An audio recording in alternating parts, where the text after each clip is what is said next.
Hello everyone, मैं हूं भागीरथ गिरी और इस वीडियो में मैं आपसे मोस्ट इंपॉर्टेंट टॉपिक डिस्कस करने वाला हूं। आपके फ्रंट एंड के अंदर आपकी वेबसाइट बनाने के लिए, वेबसाइट डेवलपमेंट के अंदर जो मोस्ट इंपॉर्टेंट टॉपिक होता है फ्रंट एंड के लिए, वो होता है आपका डिव टैग। HTML का अपना एक टैग है डिव टैग, और ये डिव टैग क्या करता है कि आपकी वेबसाइट को पूरा स्ट्रक्चर जो देता है वो डिव टैग देता है। मैं आपको कुछ वेबसाइट्स में दिखाऊंगा अभी कि डिव टैग कितने लगे हुए हैं, किस तरीके से वो काम कर रहे हैं।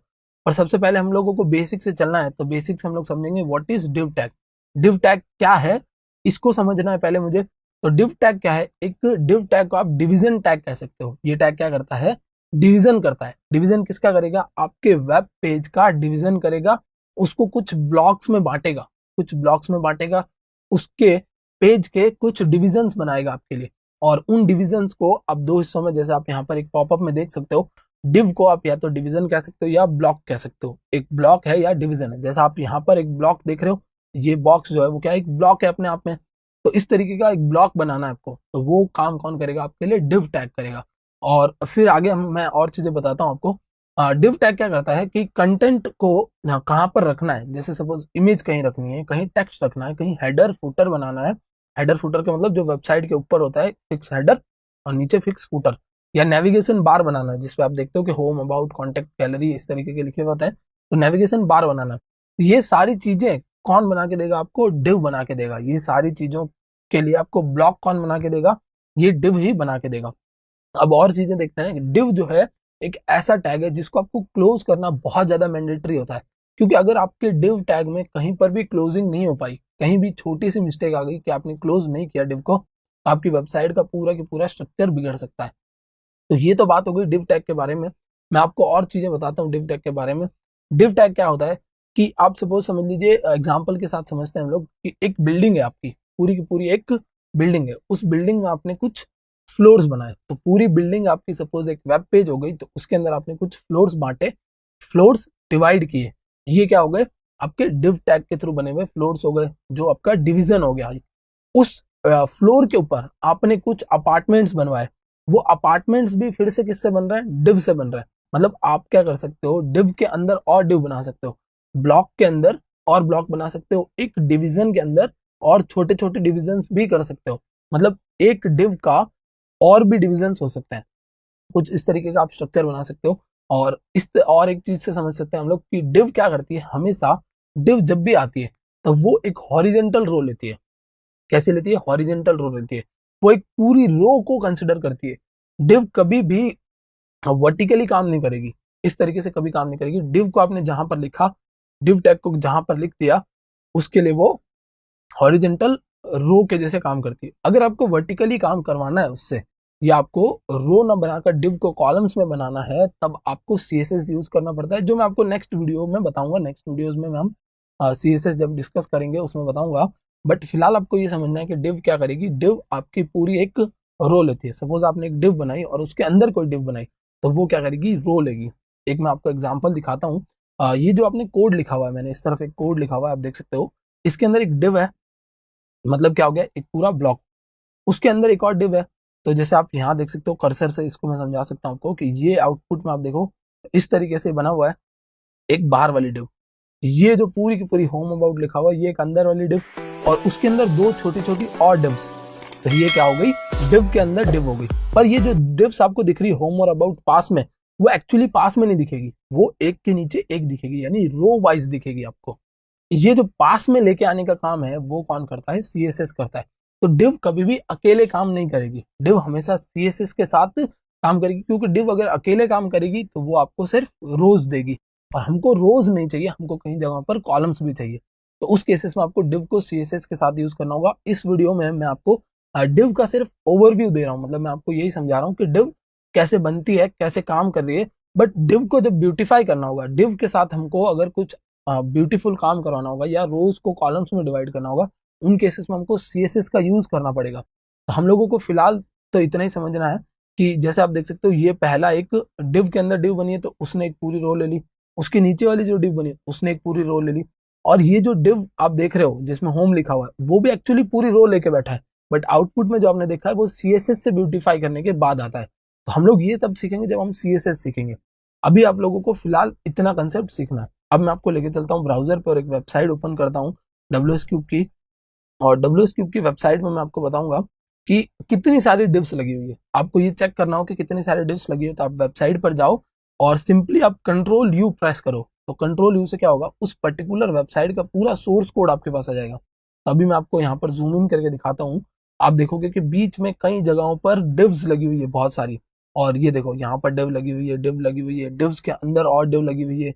ये इंडेंटेड कोड है पूरा, डिव्स के अंदर डिव, डिव के अंदर डिव, इतनी सारी डिव्स लगी हुई है, तब ये वेबसाइट मेरी बनी है। तो डिव जो है वो बहुत इंपॉर्टेंट कंसेप्ट है, क्योंकि डिव क्या करता है, डिवाइड करता है आपके वेब पेज को। डिवीजन टैग है ये। और मैं आपको अगर इस वेबसाइट को अभी जो देख रहे हो आप, वेबसाइट बहुत ब्यूटीफुल दिख रही है। यहाँ पर लोगो दिख रहा है, उसके पास में आपको ये मेन्यू दिख रहा है, यहाँ पर और भी चीजें आपको दिख रही है, इमेजेस दिख रही है, ये सारी चीजें दिख रही है। अगर CSS ना लगी होती, डिव तो फिर भी रहेगी, लेकिन CSS ना लगी होती तो ये कैसी दिखती मैं आपको दिखाता हूँ। एक बार मैं यहाँ से इसकी CSS को डिसेबल कर देता हूँ, और CSS जैसे डिसेबल हो जाएगी आपको पता चलेगा कि कैसी दिखेगी ये बिना CSS के। तो ये CSS मैंने ऑफ कर दी। पेज को करते हैं रिफ्रेश, और अभी आप देखना पेज जैसे रिफ्रेश हो जाएगा आपका, आप देख सकते हो पूरा स्ट्रक्चर खराब हो चुका है मेरा। मतलब सारी चीजें जो ऐसे ऐसे आ रही थी कॉलम वाइज, वो सब कुछ रो में चले गया। अब हर चीज अब यहाँ पर रो में है, क्योंकि डिव को जो कॉलम में लाने का काम है, ब्यूटीफाई करने का काम है, उसका वो किसका है, वो है CSS का। अब आप देख सकते हो नीचे मैं पूरा आपको लेके चलता हूँ, और सारी चीजें जो पहले मेरी दिख रही थी, रो दिख रही थी, कुछ कॉलम दिख रहे थे, कुछ उसके अंदर रोज दिख रहे थे, वो सारी चीजें डिस्टॉर्ट हो चुकी है। इतना इंपॉर्टेंट है CSS कि ये देखो यहाँ पर ये वाली अभी आप देख सकते हो, ये जो आवर ट्रेनिंग में कोर PHP, ये सारे एक एक रोज बन गई है, बट ये एक्चुअली क्या है, कॉलम है। कब कॉलम है, जब हमारी CSS एक्टिव हो, जब हमारी CSS काम कर रही हो, तब ये कॉलम है, वरना ये कॉलम नहीं है। तो एक बार मैं यहाँ से CSS को वापस एक्टिवेट कर देता हूँ। तो मैंने CSS ऑन कर दिया। अब रिफ्रेश करता हूँ पेज को, और आपको वापस लेके आऊंगा ट्रेनिंग वाले मॉड्यूल पर, ट्रेनिंग वाली जगह पर। तब आप देख सकते हो ये ट्रेनिंग वाला पूरा इस तरीके से बना हुआ था। ये क्या बने हुए थे, कॉलम्स बने हुए थे, बट एक्चुअली जब मैंने CSS हटाई तब सारी चीजें रो में बढ़ गई। तो ये आपका कंसेप्ट है डिव का। डिव को जो डिफॉल्ट डिव जो बनती है वो वेब पेज पर एक रो बनती है।